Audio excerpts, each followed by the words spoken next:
Got two main observations following on from the Pacquiao-Algieri fight. For those who don't know, Pacquiao won a lopsided 12-round decision, knocking Algieri down 6 times, I believe, en route to getting the nod. Now, first things first, Manny Pacquiao, we know, hasn't scored a knockout for ages. Some suggestion that moving down in weight would help with that. He's given us very confusing signals. One, that he's could make 135, is considering light welterweight, considering lightweight, and on the same page talking up fights with Floyd Mayweather, etc. So I think that's a decision that he needs to make. But I think it's slightly worrying now that it's been so long since he's had a stoppage. Even though he's been in fights that he's completely dominated, like this one and Brandon Rios, you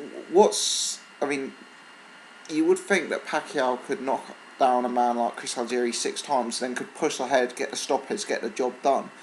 On the night, Manny Pacquiao had too many tools. Chris Algieri, yeah, he's a good boxer, he's a good mover, but he's one-dimensional, and he didn't carry the power, he didn't carry the variety to his game to cause Manny Pacquiao problems. As I said in my pre-fight video, you need to bring more than just being a dancer who can jab a bit. Manny Pacquiao's been there, he's done that, he's dealt with it. This isn't going to be like fighting Ruslan Provodnikov. You need to have different facets to your game, because Manny Pacquiao's got attributes well in advance of Provodnikov.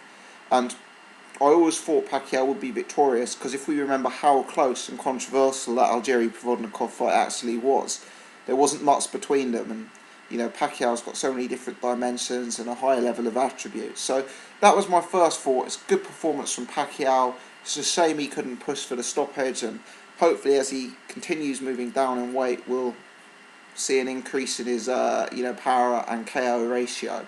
Obviously, if he's moving towards a fight with Floyd Mayweather, that won't happen, because it'll be staying at 147. As for Chris Algieri, I think he's 30 years old. He's still got a career left. He proved to be a likeable guy. He's got some attributes, he's got some skill, and his profile's at an all-time high. For me, he lacked a snap in his punch, really, at welterweight. Pacquiao isn't the biggest welterweight, and he just wasn't able to push Pacquiao back with his power. We know he's never been a knockout artist, but maybe that would be, maybe he'd struggle to establish himself against any of the top 147-pound guys, because he just is a bit too feather-fisted at the weight. I know he actually came in overweight for this fight initially, but the guy's a career light welterweight, and I think if he could stay in that division for the long term, it would probably work best to him with his sort of lack of snap and lack of pop at the weight. But all in all, convincing win for Manny Pacquiao. Unfortunate about the stoppage.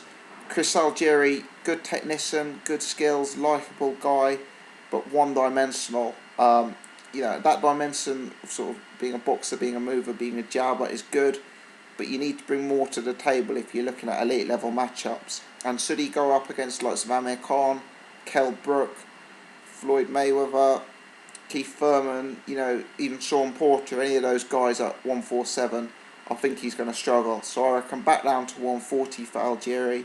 Unless Pacquiao gets the Mayweather fight, I'd recommend back down to 140 for Pacquiao as well.